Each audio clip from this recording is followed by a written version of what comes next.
പത്തനംതിട്ടയിൽ നിന്ന് ഇപ്പോൾ ബിജേഷ് ഉണ്ട്. സ്വാമി ബിജേഷ്, ആദ്യ അരമണിക്കൂറുകൾ പിന്നിടുകയാണ് ഇപ്പോൾ. എങ്ങനെയാണ് പോളിംഗ്? സ്വാമി, തീർച്ചയായിട്ടും മഴ പോളിങ്ങിനെ കാര്യമായിട്ടൊന്നും തന്നെ ബാധിച്ചിട്ടില്ല എന്നാണ് നമുക്ക് മനസ്സിലാക്കാൻ സാധിക്കുന്നത്. ഞാനിപ്പോൾ ആറന്മുള നിയോജക മണ്ഡലത്തിലെ ഒരു ബൂത്തിലാണ് നിൽക്കുന്നത്. നമുക്കറിയാം, ദൃശ്യങ്ങളിൽ കാണുന്നത് പോലെ തന്നെ നിരവധി പേർ ഇപ്പോൾ വോട്ടിംഗ് തുടങ്ങിയിട്ട് അരമണിക്കൂറായിട്ടേ ഉള്ളൂ. ഇപ്പോൾ 2 കഴിഞ്ഞിരിക്കുന്നു ഇപ്പോഴത്തെ പോളിംഗ് ശതമാനം. ഇക്കണക്കിന് പോവുകയാണെങ്കിൽ നല്ല ഒരു പോളിംഗ് ശതമാനം തന്നെ ഇത്തവണ ആറന്മുള മണ്ഡലത്തിലും അതോടൊപ്പം തന്നെ പത്തനംതിട്ട ജില്ലയിലും ഉണ്ടാകാൻ സാധിക്കും. കഴിഞ്ഞ തവണ 68% പത്തനംതിട്ട ജില്ലയിലെ പോളിംഗ്. അത് ഏറ്റവും കുറഞ്ഞ പോളിംഗ് ആയിരുന്നു. പോളിംഗ് ശതമാനം ഉയർത്തുന്നതിൻ്റെ ഭാഗമായിട്ട് ജില്ലാ ഭരണകൂടം നിരവധി പദ്ധതികളും പരിപാടികളും ഒക്കെ തന്നെ നടത്തിയിരുന്നു. പരമാവധി വോട്ടർമാരെ വോട്ടിൽ എത്തിക്കാനുള്ള നടപടികളെല്ലാം തന്നെ ജില്ലാ ഭരണകൂടത്തിൻ്റെ ഭാഗത്തു നിന്നും ഉണ്ടാവുകയും ചെയ്തിരുന്നു. ഏതായാലും ആറന്മുള മണ്ഡലമാണ് ഇന്ന് കേരളത്തിലെ ഏറ്റവും വലിയ നിയമസഭാ മണ്ഡലം. 10 ലക്ഷത്തിൽ അധികം വോട്ടർമാരുണ്ട് ഇവിടെ. പരമാവധി 10 ലക്ഷത്തിലധികം വോട്ടർമാരാണ് ഈ ജില്ലയിലുള്ളത്. ഏതായാലും 1,20,000 വോട്ടർമാർ ആറന്മുള നിയോജക മണ്ഡലത്തിൽ തന്നെയുണ്ട്. പരമാവധി വോട്ടർമാരെ എല്ലാം തന്നെ പോളിംഗ് ബൂത്തുകളിൽ എത്തിക്കുക എന്നതാണ് ഇപ്പോൾ എല്ലാ രാഷ്ട്രീയ പാർട്ടികളും അതോടൊപ്പം തന്നെ ജില്ലാ ഭരണകൂടവും ചെയ്യുന്നത്. അതിൻ്റെ പദ്ധതികളെല്ലാം തന്നെ മുന്നോട്ട് പോയിരിക്കുന്നു. കഴിഞ്ഞ തവണ UDF 2 മണ്ഡലങ്ങളും ഇടതുപക്ഷം 3 മണ്ഡലങ്ങളും വിജയിച്ചതാണ് പത്തനംതിട്ട ജില്ലയിൽ. ഇത്തവണയും ശക്തമായ മത്സരം തന്നെയാണ് എല്ലായിടത്തും നടക്കുന്നത്. പ്രധാനമായിട്ടും 37 സ്ഥാനാർത്ഥികളാണ് 5 മണ്ഡലങ്ങളിൽ നിന്നുമായി മത്സര രംഗത്തുള്ളത്. അതിൽ 6 വനിതകളാണ്. ആറന്മുള മണ്ഡലത്തിലെ ഇടതുപക്ഷ സ്ഥാനാർത്ഥി വീണ ജോർജാണ് അതിൽ പ്രധാനപ്പെട്ട ഒരു വനിത. ആറന്മുള മണ്ഡലത്തിൽ കഴിഞ്ഞ 10 വർഷമായിട്ട് നിയമസഭാ അംഗമായിട്ടുള്ള ശിവദാസൻ നായരാണ് വീണ ജോർജുമായിട്ട് മത്സരിക്കുന്നത്. അതോടൊപ്പം MT രമേശും മത്സരിക്കുന്നുണ്ട്. എന്തായാലും കഴിഞ്ഞ 5 വർഷമായിട്ട് നിയമസഭയിൽ ഈ പത്തനംതിട്ട ജില്ലയിലെ വിവിധ MLA-മാർ തന്നെ ഇത്തവണയും മത്സര രംഗത്തുണ്ട് എന്നതും ഏറെ ശ്രദ്ധേയമാണ്. കോന്നി മണ്ഡലം എടുത്തത്തെക്കുറിച്ച് പറയുകയാണെങ്കിൽ മണ്ഡല ആസ്ഥാനം മുതൽ 100 കിലോമീറ്റർ വരെ നീളത്തിൽ വോട്ടർമാർ ുള്ള ഒരു മണ്ഡലമാണ് കോന്നി മണ്ഡലം. അവിടെയും ശക്തമായ മത്സരം തന്നെ നടക്കുന്നു. അടൂർ പ്രകാശിനെതിരെ അഡ്വക്കേറ്റ് സനൽകുമാറാണ് മത്സരരംഗത്തുള്ളത്. BJP-യും നല്ല രീതിയിൽ തന്നെ അവിടെ വോട്ടർമാരെ ബൂത്തിലെത്തിക്കാനുള്ള ശ്രമങ്ങളെല്ലാം തന്നെ പുരോഗമിക്കുന്നു. എന്തായാലും ഉച്ചയ്ക്ക് ശേഷം മഴ പെയ്യും എന്നുള്ള ആശങ്കയുള്ളതിനാലായിരിക്കണം എന്തായാലും രാവിലെ 7 മണിക്ക് പോളിംഗ് ആരംഭിക്കുന്ന ഘട്ടത്തിൽ തന്നെ വലിയ നിര നമുക്ക് ഓരോ ബൂത്തുകളിൽ തന്നെ നമുക്ക് കാണാൻ സാധിക്കുന്നുണ്ട്. എന്തായാലും 2% കൂടുതൽ പോളിംഗ് ഇപ്പോൾ രേഖപ്പെടുത്തി കഴിഞ്ഞു. തീർച്ചയായും ബിജേഷ്, പത്തനംതിട്ട കഴിഞ്ഞ തവണ പത്തനംതിട്ടയിൽ 68.2% പോളിംഗ് ആയിരുന്നു രേഖപ്പെടുത്തിയത്. ബിജേഷ് പറഞ്ഞത് കണക്ക് തന്നെ. തീർച്ചയായും വയനാട്ടിലേക്ക് പോകാം. വയനാട്ടിൽ അനൂപുണ്ട്. ഒരു ഇടവേള അനിവാര്യമായതുകൊണ്ട് മാത്രം 140 മണ്ഡലങ്ങളിലെയും ഓരോ സ്പന്ദനങ്ങളും പോളിംഗ് ബൂത്തുകളിലേത് അടക്കമുള്ള വിവരങ്ങൾ തത്സമയ വിവരങ്ങളായി പീപ്പിൾ TV കേരളത്തോടൊപ്പം അണിചേരുകയാണ്. തീർച്ചയായും അതിലേക്ക് പോകാം. തീർച്ചയായും സ്വാമി, വിധി എഴുതാൻ തുടങ്ങിയിരിക്കുന്നു. ആദ്യ മണിക്കൂറുകളിലേക്ക് കടക്കുന്നു. ഒരുപക്ഷെ 7 മണിക്ക് തന്നെ കൃത്യമായി എല്ലാ യഥാർത്ഥത്തിൽ ഏറ്റവും 3 ജില്ലകൾ മാത്രം 3 മണ്ഡലങ്ങൾ മാത്രമുള്ള വയനാട്ടിലേക്ക് പോകാം. വയനാട്ടിൽ നമ്മുടെ പ്രതിനിധി അനൂപ് സുസജ്ജമാണ്. അനൂപ്, 3 നിയമസഭാ മണ്ഡലങ്ങളാണ് വയനാട് ജില്ലയെ പ്രതിനിധീകരിക്കുന്നത്. മാനന്തവാടി, ബത്തേരി, കൽപ്പറ്റ. ആദ്യ അരമണിക്കൂറുകൾ പിന്നിടുമ്പോൾ എങ്ങനെയാണ് പോളിംഗ്?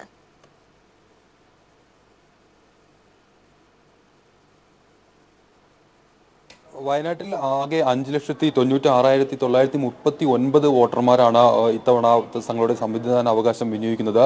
ഇതിൽ 470ഓളം ബൂത്തുകളാണ് വയനാട്ടിൽ 3 മണ്ഡലങ്ങളിലായി സജ്ജീകരിച്ചിരിക്കുന്നത്. ആദ്യ അരമണിക്കൂർ തന്നെ പിന്നിടുമ്പോൾ നമുക്കറിയാം, എൻ്റെ പിന്നിൽ കാണുന്ന കൽപ്പറ്റ AUP സ്കൂളാണ്. ഇവിടെ തന്നെ വലിയ രീതിയിൽ പോളിംഗ് ശതമാനത്തിലേക്ക് തന്നെ നീങ്ങുന്നതിൻ്റെ സൂചനകൾ ഇവിടെ തന്നെ ദൃശ്യമാണ്. കൽപ്പറ്റയിൽ വളരെ ശക്തമായ ഒരു മത്സരം നടക്കുന്ന മണ്ഡലമാണ് വയനാട്ടിൽ.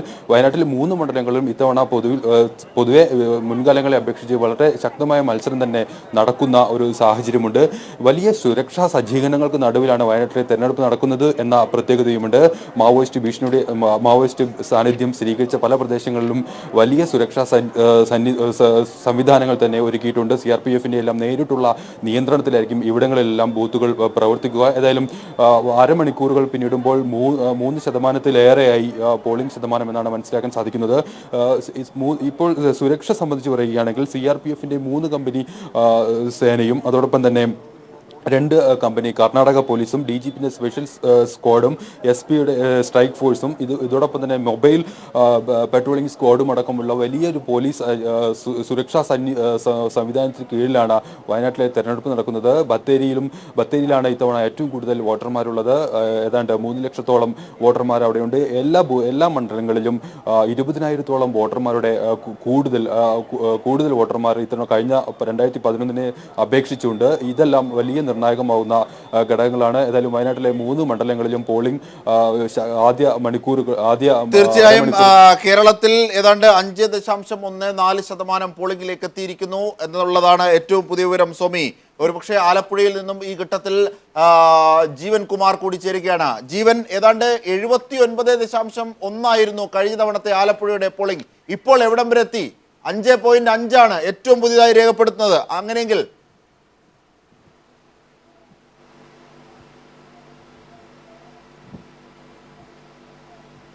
അജിംഷാദ്, രാവിലെ മുതൽ തന്നെ പോളിംഗ് ആരംഭിച്ചത് സ്വാഭാവികമായും ആലപ്പുഴയുടെ രാഷ്ട്രീയ ചടുലത ഈ കാര്യത്തിൽ പ്രകടിപ്പിച്ചിട്ടുണ്ട് എന്ന് വേണം അനുമാനിക്കാൻ. കാരണം 5.5 പോളിംഗ് ശതമാനം എന്നത് ഒരുപക്ഷെ സംസ്ഥാന ശരാശരിയോട് അടുത്തു നിൽക്കുന്ന ഒരു പോളിംഗ് നിരക്ക് തന്നെയാണ് ആലപ്പുഴയിൽ നിന്നുണ്ടായിരിക്കുന്നത്. കാരണം ആലപ്പുഴ അതിൻ്റെ രാഷ്ട്രീയ ഭാഗതയെ എഴുതുമ്പോൾ തീർച്ചയായും അതിൽ ഏറ്റവും കൂടുതൽ സജീവ പങ്കാളിത്തത്തോടുകൂടി അതിരാവിലെ തന്നെ ആ ദൗത്യത്തിൽ പങ്കാളികളാകണമെന്ന രാഷ്ട്രീയ ബോധം, ആ ഇച്ഛാശക്തി ആലപ്പുഴക്കാർ പ്രകടിപ്പിച്ചു എന്ന് തന്നെ നമുക്ക് അനുമാനിക്കേണ്ടതായി വരും. 5.5% ഇപ്പോൾ നമുക്ക് നൽകാൻ കഴിയുന്ന പോളിംഗ് അപ്ഡേഷൻ.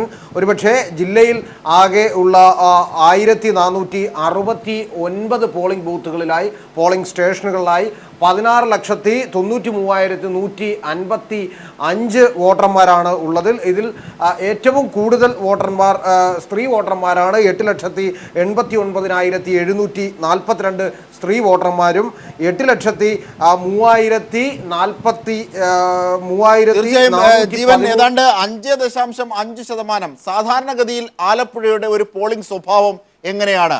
കഴിഞ്ഞ തവണ ഏതാണ്ട് 79.1 ആലപ്പുഴയുടെ പോളിംഗ് ശതമാനം.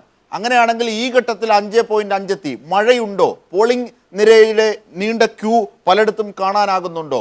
അത്തരം വിവരങ്ങളിലേക്കാണ് ഈ ഘട്ടത്തിൽ നമുക്ക് പോകാൻ അനിവാര്യം. ജീവൻ. അജിംഷാദ്, ആലപ്പുഴയുടെ പല ഭാഗങ്ങളിലും അന്തരീക്ഷം മേഘാവൃതമാണ്. ചില സ്ഥലങ്ങളിൽ ഇന്നലെ രാത്രിയോടുകൂടി ആരംഭിച്ച മഴ വളരെ സജീവമായി പെയ്തുകൊണ്ടിരിക്കുകയാണ് എന്നാണ് നമുക്ക് മനസ്സിലാക്കാൻ കഴിയുന്നത്. പക്ഷേ മഴയെ പോലും തൃണവൽ ഗണിച്ചുകൊണ്ട് വോട്ടർമാർ പോളിംഗ് ബൂത്തിലേക്ക് എത്തുന്ന കാഴ്ചയാണ് നമുക്ക് കാണാൻ കഴിയുന്നത്. കാരണം അതുകൊണ്ടാണ് സംസ്ഥാന ശരാശരിയോട് അടുത്തു നിൽക്കുന്ന 5.5 എന്ന ശരാശരിയിലേക്ക് എത്തുവാൻ ആലപ്പുഴയ്ക്ക് ആയിട്ടുള്ളത്. സാധാരണഗതിയിൽ എല്ലാ തവണയും ഇങ്ങനെ തന്നെയാണ് ആലപ്പുഴ വിധി എഴുതാറുള്ളത്. രാവിലെ അതിശക്തമായ പോളിംഗ് നിരക്ക് രേഖപ്പെടുത്തുകയും ഉച്ചയോടുകൂടി അതിന് അല്പം അയവ് വരികയും തുടർന്ന് ഉച്ചയ്ക്ക് 2 മണിക്ക് ശേഷം വീണ്ടും ഒരു വലിയ മാർജിനിലേക്ക് ഒരു കുതിച്ചുചാട്ടം നടത്തുകയും ചെയ്യുക എന്നതാണ് ആലപ്പുഴ ജില്ലയുടെ പതിവ് സ്വഭാവം. ആലപ്പുഴയുടെ പോളിംഗ് സ്വഭാവം അങ്ങനെയാണ്. ഉച്ചയ്ക്ക് ശേഷം ഒരുപക്ഷെ കൂടുന്ന രീതിയിലേക്ക്. കഴിഞ്ഞ തവണത്തെയൊക്കെ വെച്ച് നോക്കുമ്പോൾ ആ രീതിയിലാണ് ആലപ്പുഴയുടെ പോളിംഗ് ശതമാനം. 5.5% ഇപ്പോൾ നിൽക്കുന്നത്. മഴയുണ്ട്. മഴയെ അതിജീവിച്ചുകൊണ്ട് നീണ്ട ക്യൂ പോളിംഗ് സ്റ്റേഷനുകളിൽ കാണാമെന്നും ജീവൻ പറയുന്നു. അങ്ങനെയാണെങ്കിൽ കഴിഞ്ഞ പ്രാവശ്യത്തേക്കാൾ കൂടുതൽ പോളിംഗ് ശതമാനം ഒരുപക്ഷെ ആലപ്പുഴയിൽ നിന്ന് രേഖപ്പെടുത്തും. ഈ ഘട്ടത്തിലുള്ള സ്വഭാവം വെച്ച് നോക്കുമ്പോൾ ഓരോ പോളിംഗ് ശതമാനം അടക്കം തത്സമയ വിവരങ്ങളുമായി നമുക്ക് തുടരാം ഒരു ചെറിയ ഇടവേളയ്ക്ക് ശേഷം.